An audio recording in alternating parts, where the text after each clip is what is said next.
everybody, welcome to Bones Collector, and we just got done playing Reiner Knizia's Amun-Re, the 20th anniversary edition. Amun-Re originally came out in 2003 if you're good at math, and it's now 2023 and this edition just came out, and we just took delivery on it probably, I don't know, 5 or 6 days ago, right? Okay. And it is a Kickstarter edition, and I always tell you guys, stay off the Kickstarter, and I'm still telling you that. But we backed this late, and it was already made on the boats, and so we said, what the heck, let's go ahead and get it. And we did that in April and received it first week of June, so we didn't wait very long at all. I still don't like Kickstarter for a number of reasons, but we won't get into that. This game, I want to talk a little bit about the production of the game first. And it's beautiful. I mean, this game is really nicely done. This is Alley Cat Games. The production of it is fantastic. All the cards are linen. A very pretty board. All the art is done by Vincent Dutray, who's my favorite artist. As a matter of fact, I love a game that he did years and years ago called Rise of Augustus, which is just a little bingo style game, and I fell in love with his art in that game and the art on those cards, and I sold that game and bought it back just today. It was on the virtual flea market at Dice Tower Con East. I picked it up for 10 bucks. Hey, I wanted to get it back just because his art is just so evocative. I just enjoy looking at it when I'm playing board games. But this is Amun-Re, and it's just a wonderful job that they did with it. You have screen printed scribes or meeples. These tiles are good thickness. These temples and bricks. There's double and single pyramids, and they're made out of some kind of rosin material. It's pretty heavy in your hands. That feels good.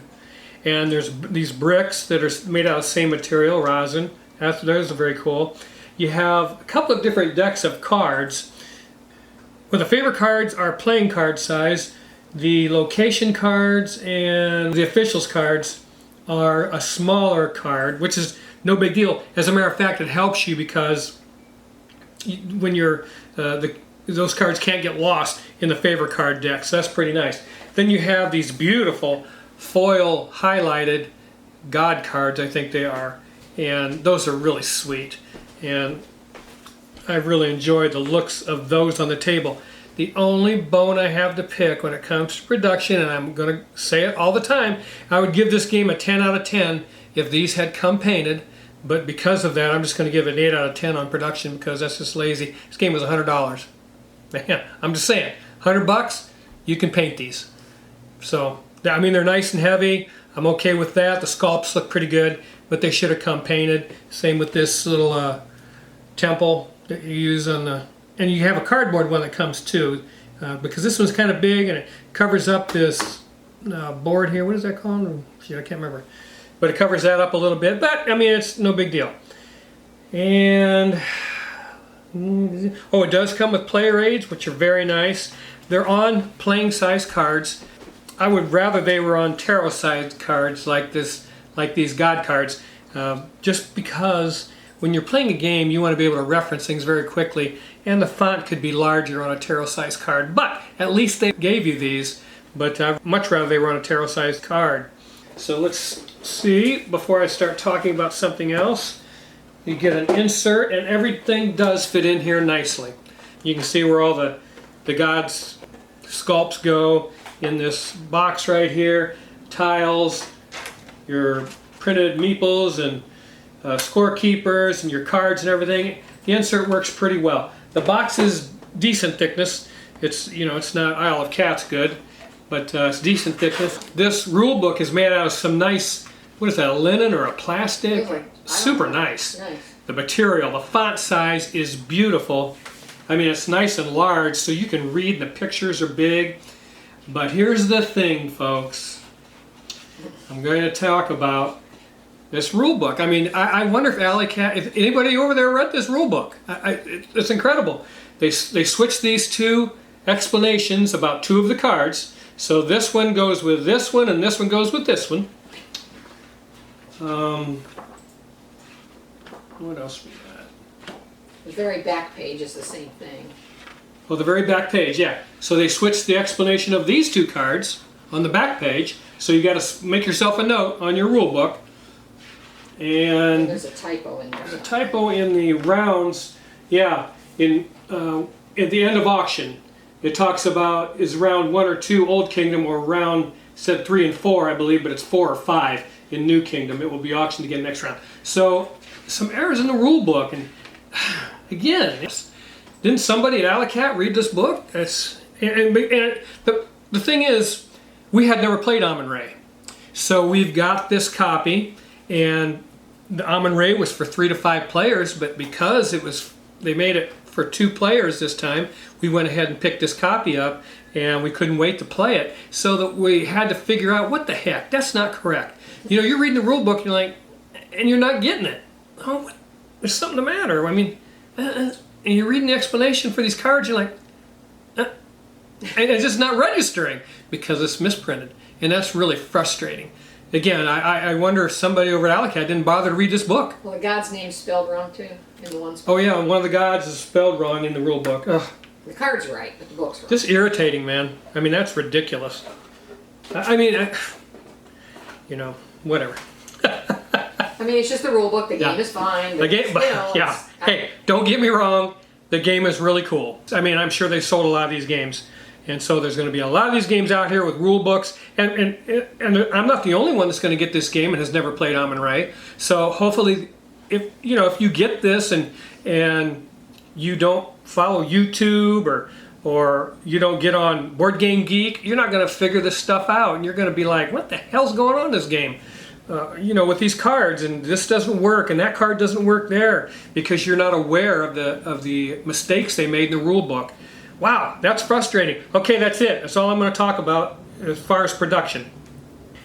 The game itself, absolutely phenomenal. We really liked it, didn't we, hon? And yes. The bidding part we were worried about for 2 players, as you always are. Some games work very well auctioning with 2 players, some do not. But almost always it's better with more players, and it's still the case with Amun-Re. Now, we played the base game, our first play. We played it 3 times in a row. We played the base game with our first play, and we realized that just didn't work. There was just no pressure. You've got 7 locations covered up in a 2-player game. You have 4 available locations, and you're using your scribes to, I'm not going to tell you everything about how the game is played, but you're using these scribes to go out and bid, and you can outbid somebody and take that location. The only thing driving you to do that is the scheme cards at the end of the game, which are end game goal cards. So if you're trying to get locations that are satisfying an end game goal card, that's why you're going to do that. I mean, if you wanted some of these locations because of what was printed on the board, that could be the case also. But we didn't find that to be very pressurized as far as bidding.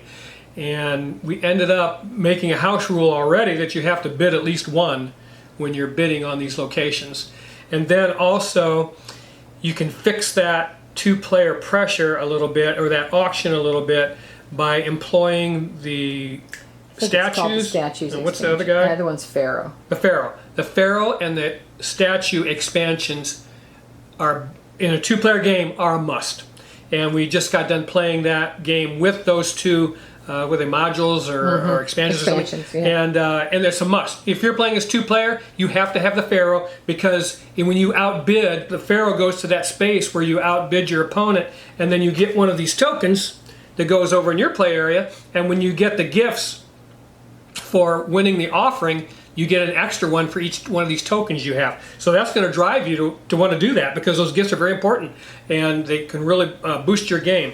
So that's very important. And then the statues themselves, or statues, the gods. Again, is it called the gods? It's called the statues expansion. Statues expansion? Yeah. But it's these gods, and they give you a special ability. So when that God card comes out, you're like, I want that special ability. So you may want to go fight for that. And that helps the game. So you people that play 2-player like Lori and I, you must employ the Pharaoh and the statues expansion when you play this game, in order to create a little bit of pressure and a little bit of competition when you're using that auction. I watched Rado, he raved about it. I mean, there's just no way. And again, yeah, in the base game, these scheme cards that you're going to try to complete, they're just 3 points apiece. And If they were 6, maybe it'd be a different story. But for 3 points, I can do better than that doing any number of things in this game. So there wasn't a lot of reason for scheme cards to make you battle for those spaces. So I don't think they're in the base game. I mean, it's still fun to play, but if you want the auction part of the game to be interesting, you have to use the Pharaoh and the Statues expansions. And then we didn't use the tile expansions. Is that what it's called? I don't know. I have to look. There's one more module in this game made out of tiles, and each tile has a benefit on it, and you're going to build a pyramid, and as that pyramid is being built, you get not only the benefit when you lay that tile and play that tile, but as you build in your pyramid, you may repeat that benefit as you put tiles around it. So, okay. Afterlife. The Afterlife. Afterlife expansion. Okay, that's it. As you can see, you're going to build a pyramid. Each one of these tiles has a benefit on it, and when you acquire it and play it in your area, you get that benefit. And then if you can play tiles around it, you're going to get those benefits again. So those expansions are very nice. But you need a bigger table for that. Yeah, yeah. That's one reason why we didn't do it. It's just, you're looking at a pretty full table here right now, and if we're building a pyramid out of tiles, that might have been a challenge. I'm sure we're going to try it next time. Try it. We'll give it a go. But I just wanted to tell you guys, you know, a 2-player game, you have to use the Pharaoh and the Statues modules in order to make the auction interesting. And then it is very interesting. It is very good, and I just wanted to give you that tip and that hint. This game would be fabulous at 3 and 4 and 5 players. Just because the more people bidding and fighting over spaces in a game where there's auction and bidding, it's just more interesting. But again, we really love this game. But the secret to doing well in this game, I think it's 50-50. What do you think? What you're doing and manipulating and trying to acquire as far as spaces and locations on the board, and then managing that hand of cards, that is so key. These favor cards, man, and you can see them printed on the board here, and when you acquire these favor cards, you have to know what they mean and how you can use them to your best advantage. It's important. This is, I mean, it reminds me of Wildcats. You have to manage your hand. That hand is the secret to winning, this hand of cards. But they're color-coded, that's nice. Yeah, they are color-coded by the phase of the game. You have 4 phases, and there's different colors on your player aid, and the cards are different colors to match that, so you know when to play them. But you still have to know what they mean, and some of them get confusing, which I did. Laura had to explain them to me. No, you can't do that. I'm trying to cheat, and she won't let me. So, yeah, but that's the secret to this game. It is a lot of fun. It's a really good game. Yeah, we had a great time playing it 3 times, didn't we? That Vincent Dutray, I mean, the art on these cards is absolutely fabulous. You know, you take away those faux pas in the rule book, and you paint these and fix those mistakes. If this game had showed up at my door with these all painted and beautiful, and that rule book in perfect condition as far as text, this game would be an amazing published And they're still job. worrying about whether there's a mistake on the board or not. Yeah, I guess there might be a mistake on the board too. I don't know. I have very little patience for that kind of thing. It could be my age. I don't know. But I figure if that's your job, then do it well. With anywhere from 3 to 5 players, it's going to be incredible. Yep. If you play it at 2, you have to use the Pharaoh and the Statues in order to make the auction interesting and make you want to fight for those spaces. And that's what you want in an auction game. But this is fantastic at all player counts now, 2 to 5. Of course, there's no solo, but 2 to 5 players, it's fabulous. And yeah, we're definitely going to keep it, and we really love. I really liked it, way more than I expected. We really loved our time with it. I had a so lot far. of fun playing it. Even after 2 plays, though, we were still figuring out card explanations. Yes. Because the rule book wasn't perfect to begin with, and if it was, it would have been a lot quicker. Well, of course, the cards we got in the very first game we played is one of the ones that was wrong. Yeah. And we could not, because in one part of the rule book it says one thing about that card, and then the other part of the rule book it's reversed. So we had a terrible time. Of course, we picked that card for our first game. Okay, that's it. End of rant. Yeah, end of rant. I love you guys. Oh, these foil cards I want to point out again. They're just absolutely gorgeous. They are man. gorgeous cards. They're cool. They go with the statues. You got one for each one of the statues, and those things are fabulous. But hey, it's a fun game. Laura and I had a great time playing it. I don't want to mislead you, and I think this is a game that you will enjoy, but you have to play it. I mean, I just now, after 3 plays, feel like, okay, I know just about everything about this game now.